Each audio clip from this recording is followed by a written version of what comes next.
Hello, everyone. We are back for another raid on the DOJ. I'm Dakota, and here is Cass, and I have some big fucking news. Oh God, what is it? Good news. Good news. Good news. Oh, okay, good. What You always is assume it? the worst. You always assume the worst. It's like I'm gonna announce that I'm actually secretly Benjamin Netanyahu. Oh boy, Suck. that would actually kill me. Yeah, no, that's not it. No, the thing I wanted to talk about, something I heard this morning, before stream, that there is a new thing coming. So the guy that made Gary's Mod and Rust, like Face Punch Studios, those people, they're working on a new game. Called Sandbox. Oh. And it's a spiritual successor to Gary's Mod. Now, something that you might not know if you're not a big game industry nerd like I am, or an aspiring game dev like I am, is that for a long time people have been wanting there to be an SDK for the Source 2 engine, because Source 1 has an SDK, and obviously games are made in Source, or used to be, not really much anymore, but we've been waiting for Source 2 for a long time. Gary's Mod... Oop.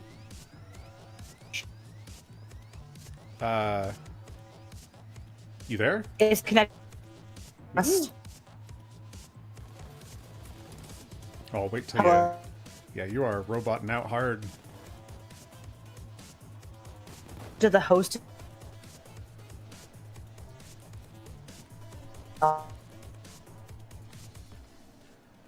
Yeah, I'm unable to hear you right now.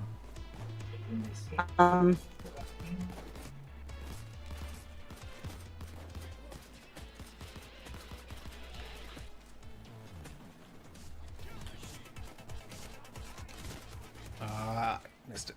Hello. Hello? Okay. Sorry, I the blip in my. You're still having a blip in your internet, it sounds like. God damn it.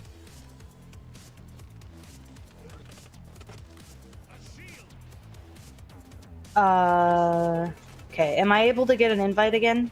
Yeah, I'll give it a shot. Okay.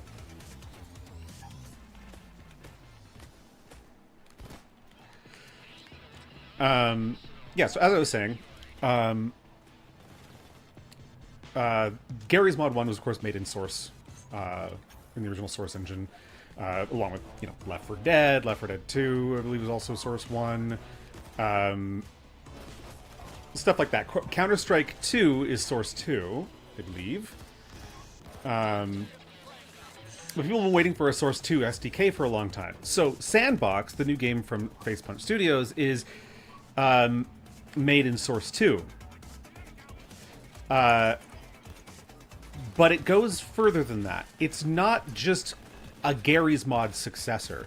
It is a complete game engine in Source 2, using Source 2, with a visual interface for making games, and you can make games, package them into an exe, and that's like a standalone exe, and sell them on the Steam store.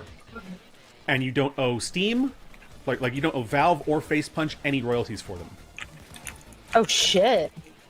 Yeah, so they basically were saying we're taking the best parts of Unity, Unreal Engine 5, and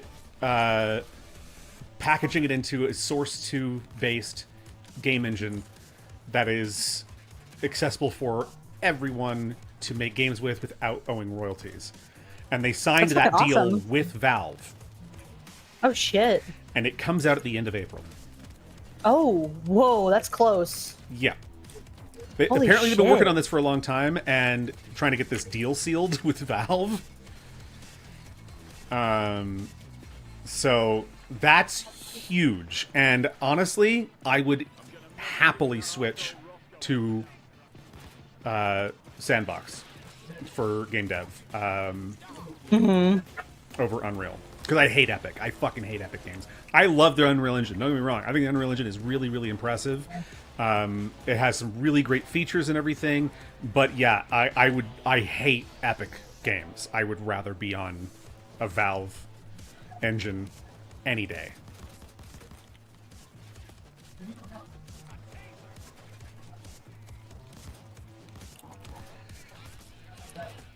That's insane. Yeah. And they just like huge shadow news. drop this? Basically, yes. Jesus. So it's I don't know if they've talked about Sandbox before this and people didn't really realize what it was, just assuming it was a Gary's Mod successor. But yeah, they basically just announced that is what it actually really is. And so it's a mix. It's kind of like a mix of Gary's Mod, but also a game engine on its own. So you can make standalone games in it, or you can do stuff. And it's multiplayer out of the box, too. Anything you make in it is multiplayer out of the box without additional, like, setup if you want it to be, basically. Which is nuts. I am honestly loving that, if that's really, you know... I'm I'm so fucking excited for it that I can barely fucking put it into words. You can That barely is such a articulate, cool yeah. concept, and it's stuff like that that it's just like it's so pro creative freedom and pro consumer. Especially in a day where, you know, AI slop is fucking rampant.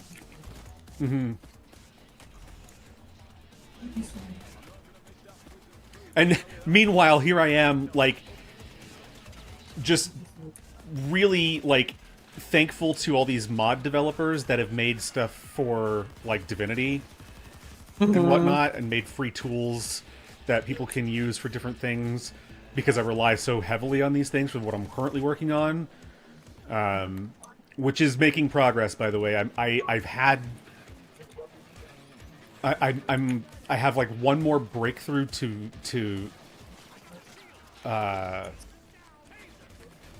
manage here, and if I can pull it off, I will have the foundation of the mod set, and I can actually like just get to writing code and finish it up. Yeah, I mean, I'm really proud of you, babe, because like you got that shit figured out in like a day or two. Like, it did not take very long. Yeah, and it's been the thing that's really kind of difficult about it too is that I always talk about how there's a lot of things that I work with that have a ton of moving parts and make things really complicated, and obviously this is no different. Modding is like that, especially with earlier games like this. But the biggest problem is that because Divinity Original Sin 2 doesn't really get played as much anymore, because Baldur's Gate 3 has largely replaced it in a lot of ways, and modders are really focused on that for modding. A lot of the modding tools and documentation for Divinity Original Sin 2 is outdated. And like the documentation's outdated, the tools can be outdated at times. There's a lot of issues, and because that was around the time that, you know, Discord started to pop off, a lot of information that you might try to find in order to figure out why there's errors or issues that you're having, it's not on the internet. It's not going to show up in a search, right? You're going to find it on the Discord, which of course isn't indexed on a search engine. So you're digging through comments to see, you know, if people have said anything or had similar issues to you. And the other option would be, of course, to just reach out to the community and ask for help. But I'll be honest with you, that's not always... That's most of the time not beneficial. I'm sad to say. Because if nobody knows the answer to your problem, they won't respond to you. Found it. Nice. First door. So you'll just get left on red, basically, but you'll not know that nobody knows what the answer to your problem, because again, they're not responding. So you don't know if it's that they didn't see the post, or that they actually just don't want to fucking listen. yeah, there's no answer, or people don't want to help or whatever. Usually, people want to help. I'll give them credit for that. The modding communities, especially Divinity Original Sin 2's modding community, is very, very nice. A lot of great dudes in there, and huge shout outs to Norbite and Laughing Leader, for being amazing. Oh. Amazing members of the Divinity community for a long time. Larian modding community in general.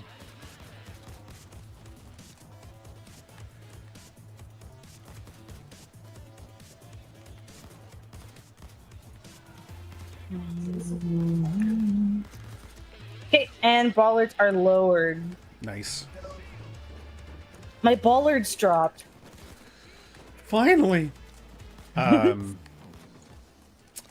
Yeah, because also, like, even the instructions for some of the things that I'm trying to do don't work anymore because certain programs have changed how they're set up. So you can't even, like, the instructions don't even actually work the same way anymore. Like VS Code, for example, Visual Studio Code, that's a Windows program, and the instructions for how to access certain things in VS Code are outdated because VS Code has changed and doesn't have the same layout. So it's just it's frustrating.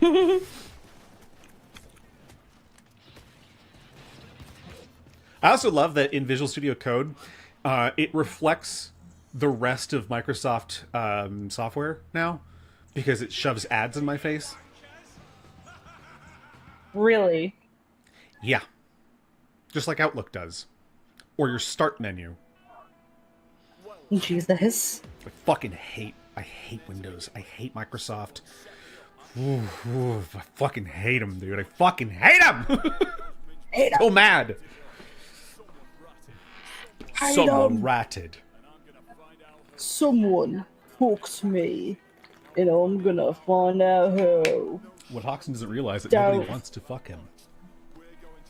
Don't fanny about. Are you gonna ready up, or... Oh, there you go. Yeah. I just noticed my phone is, like, really low on fucking storage. And it keeps doing that thing, because, like, one thing I hate about my phone, it's like, oh, you're dangerously low on space. Here, delete photos to be able to save up space. But all the bloatware on your phone, no, you can't delete that.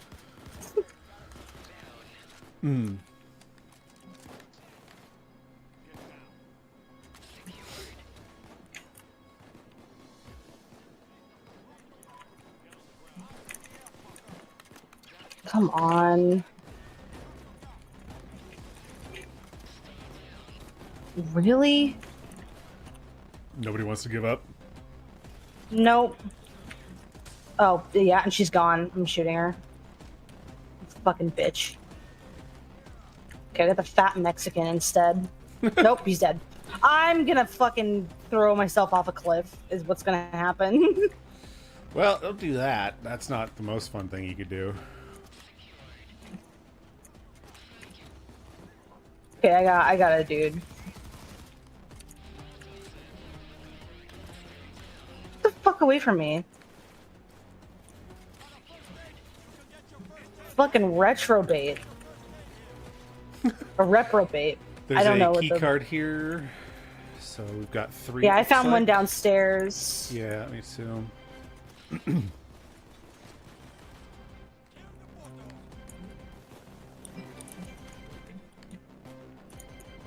Oh, damn it.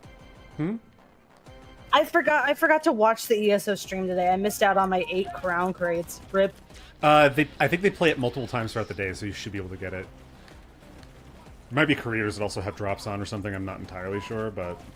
Okay, well, I'll take a look after stream's over. I just totally forgot.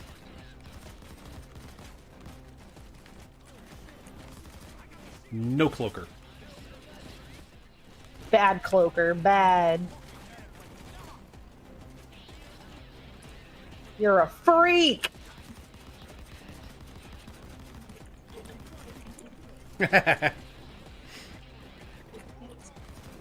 It's so weird hearing, like, fucking opera in the background. I don't hear any opera.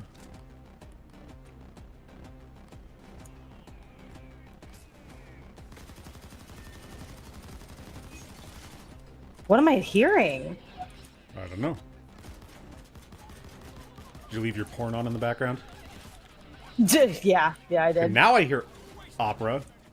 Yeah, see? See, you left it on in the background. You freak.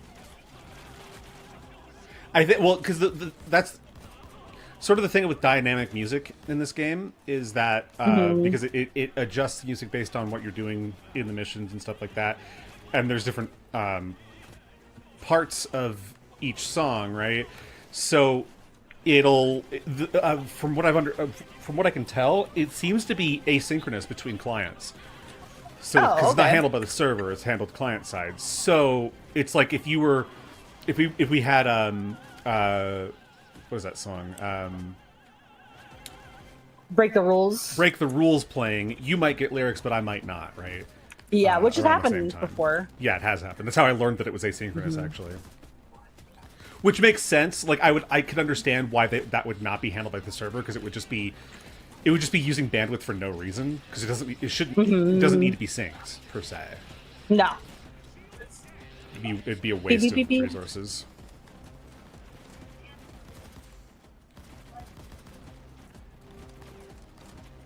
I was just surprised because the opera did not sound like it fit the music at all. No, it really sounds kind of out of place.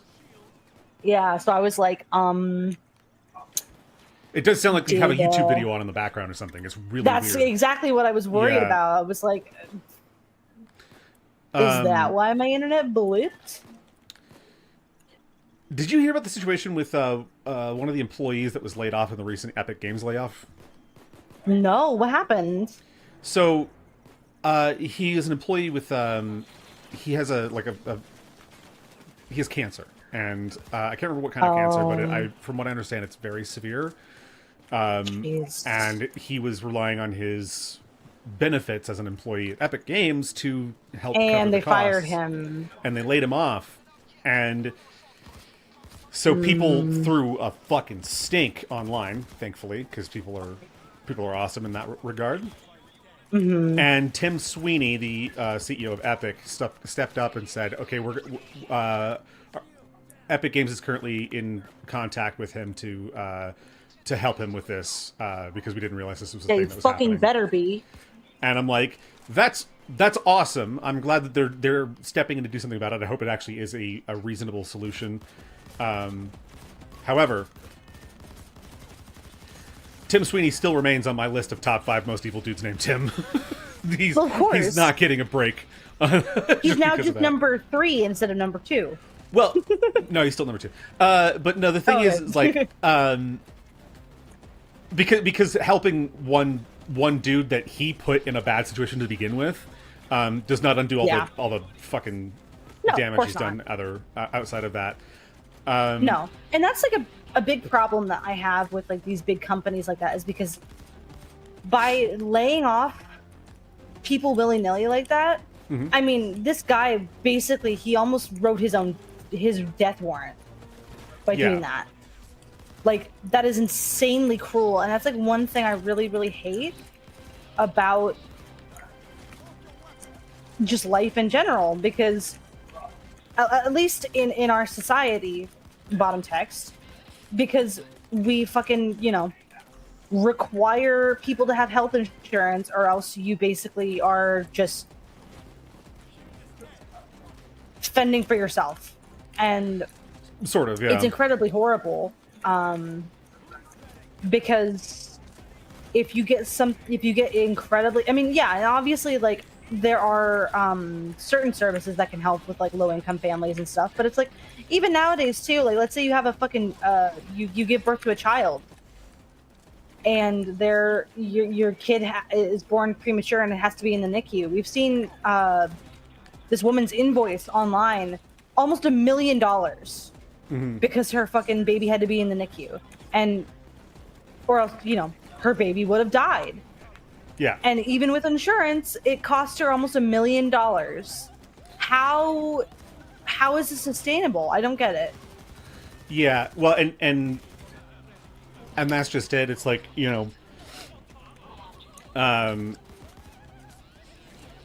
having having help from your benefits can be really useful and whatever. But I also I still don't give Tim Sweeney a lot of leniency, because from what I can tell, he had people like from the company reach out to the guy to fix the problem. He didn't personally reach out. Yeah, probably because he's a coward and Yeah. knows that he would get a fucking earful from the family. Mm-hmm.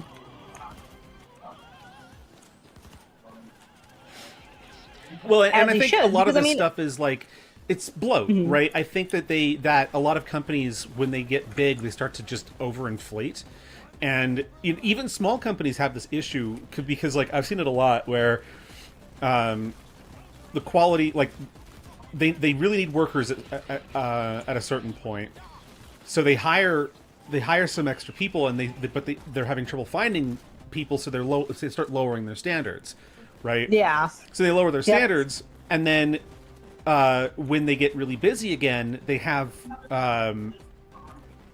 they have these really like shitty workers, and they can't they can't get the job done effectively. So they're like, but they don't want to fire them because they were already struggling for workers before. So instead, they just hire more and more people to make up for the lack in skill of the people that they currently have. This is something that happened to me at the dinner theater that I worked at, where, I could handle the amount of work of multiple people. And the new people that they hired after me, a lot of, like, not all of them, but a few of them, couldn't handle half the work that I was doing. But they just kept hiring more, and then they started bringing on bus people, and we didn't have those before. So it threw a monkey wrench into an already bad situation. Yeah. So tips, because we all had shared tips as well. So tips were, Your tips got getting smaller and smaller. Yep. Yep. And I was Which still, is like, I don't like shared tips. No, me Honestly, neither. I don't like the idea of that. I also Sorry, I didn't mean to interrupt. I never got a raise at that job ever. Yeah, that's. But- and you worked there for how long? Yeah, 6 years. Jesus, yeah, fuck that. Yeah, 5-6 years. that.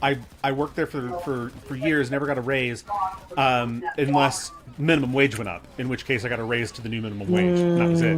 But that's it. Yeah. So everybody else that got hired on after me would do half the work that I did, but take a full share of tips and get paid the same amount as me. Yeah, fuck that.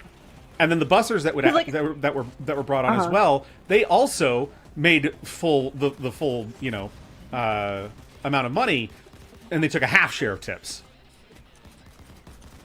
That's crazy. And we had like double or almost triple the number of people on per night that we used to have, because we didn't used to need that many, and now suddenly we need that many because they keep hiring shitty fucking people that don't know what they're doing. Yeah, for a little bit of perspective for those watching, so I worked at a thrift store for like 3 years, and I got about $3 in raises over the course of me working there. So I went from like basically 14 to 15 to 70 to $18.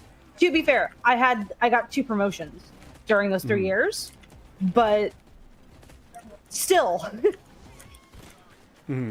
that's a way bigger amount of money being increased raise compared to 5-6 years of working at that dinner theater. That is crazy. Yeah, and being their best worker, one of the best workers. It was like me and my buddy John were the number one people there in terms of like, if you're just looking at quantifiable performance, work performance, because there was extracurricular involved with that job. In the sense that, like, we were actors as well. We were improv actors. Yeah. So we had to be entertaining to our guests. And while I won't say that we were necessarily always the most entertaining servers per se, between him and I, we were the most requested. generally speaking. It was the two of us that were the most requested in terms of servers on comment cards, or like reservations, I should say. We also got the most comment cards, positive comment cards, basically. There were other servers. Oh god. Oh shit. There were also other servers Okay. who got a lot of recommendations and stuff too, or like requests and stuff too.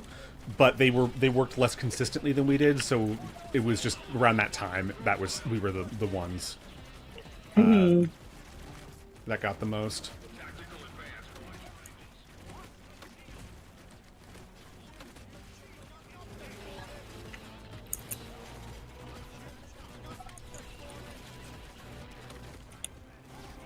All right. Cash counter. There will be accountability. But yeah, so Damn you it. could say that even in terms of the less quantifiable work performance things, we were also really good. The place where I would say that that's harder to justify is the fact that we broke the rules a lot. Fuck, man. Are you trying to get another gooner? Yeah, he just died out of nowhere. I didn't do anything. Maybe he was poisoned. I know one of them was, but that second guy certainly wasn't. Little bastard. Think you can escape that easy just by what, dying? Come on. Rude. Fucking rude. Oh, they were also union busters at that job. Yep, I remember that. Yeah, because they were like, I had always heard, and I was never able to verify the information because it's like Until how could after. I ask, right? But basically, Yeah. I was always told that the owners had said if we ever tried to unionize that they would shut us down. Yeah, fuck that. And I wasn't sure if that was the case, but then, as it turns out, one of the locations formed a union and then got shut down. And they blamed it on COVID, but it was the most successful branch or like location. Yeah. And I was like, yeah, that was not How COVID. Disgusting. Gross. Absolutely. I don't really like unions. Personally, Yeah, I think but they've outlived their a lot of usefulness for the them most is. part. But there's cases where where they still actually have use, and I think this is one of them.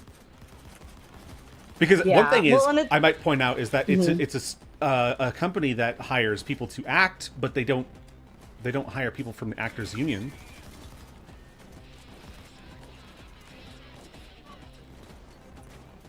So that's interesting. Yeah. Well, and it's like, you know, my mom has had troubles with unions in the past, just because of, well, and I want to preface it too that she's pro union because I mean, yeah, but like, I remember that like she was trying to contact, I think I'll go get the door. I think she was trying to contact a union for some school that she was working at, Drugs. and Oh no. Okay. Yeah. yeah. And I mean, they did not help. They didn't do their job really at all, from what I remember. I could be misremembering, but I remember her not being very satisfied with them. She was pretty disappointed. Yeah, and the thing is that unions come with benefits as well as huge drawbacks. It's really difficult for unions, because unions can make it really hard for a small business to operate effectively. But they can also force a kind of shitty business to work better, like more in favor of the employee. But also they can be pretty bad towards workers too. I've found unions are just it's a mixed bag. It's such a mixed bag. Yeah, I don't feel like it's either unions good, unions bad. I feel like it's how the union is used. Like it's not just set in black and white. Welcome to chat, Laplace, or Laplace, maybe. To be fair, unions wouldn't be required to exist if the government cared about workers' rights. And see, that's the trouble, is that the government caring about workers' rights is one thing, but also caring about the ability to operate a business, because that the biggest benefit to everyone in a free market economy is to have competition. But if you keep increasing workers' rights, it makes it more expensive to operate a business. And then, of course, over time, that makes it so that you have what we have right now, which is huge corporations, Gesundheit, that are the only ones that are able to operate a business, and less competition, and there's a lot more anti-consumer practices. We live in like a throwaway culture. You throw away everything because they don't make it to last, because if you make it to last, then you don't sell any more of them. And there's no competition to come along and say, we're going to make something that does last, because we actually do care about the consumer. There's very few exceptions. Of course, there's like Valve is a company that does care about the consumer, I think, for the most part. I mean, they're not perfect, but they're better than Epic or Ubisoft. Yeah. So it's a really difficult balance to strike. Mm-hmm. God, it sucks because like I really care about workers' rights, but I also care about the ability of the individual to start a business and own their own work, essentially, and for also workers to own their own work, because might not be taking the risk of being an entrepreneur, but if you work for somebody, your work should belong to you still. I mean, obviously you're doing work for a company, but if they're misappropriating your efforts, I feel like that should be grounds to be able to revoke their permission, basically. It's like with video games, right? Like if I were making art for a video game and without my knowledge, they decided to start using generative AI to repurpose my work and alter the way it appears, but they're still crediting me, even though it's destroying my artistic vision, I would revoke their ability to use my art. Like, there's no way in hell I would allow that shit. Mm-hmm. It's like I said before too. It's what photographers send to work as well. Like, don't crop my images. Don't put Instagram filters on them.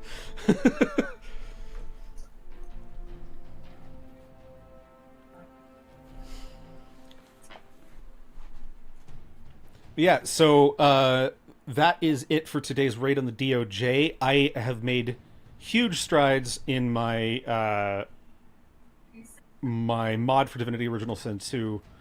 So I have a little bit more testing to do to get the foundations fully in place, but once it is, we will be starting that playthrough. I think I'm real close. I just got to learn a little bit more about Lua. I think it's really what it comes down to. Lua and the specific operating environment of how Divinity Original Sin 2 works, because it has like the client side and the server side, and they're different and they operate weirdly, and I'm not a programmer. Disclaimer, I am not a programmer. I'm probably better than Pirate Software, but I'm not a programmer. All right, so tune in tomorrow for another raid on the DOJ, and we will see you then. Bye. Bye-bye.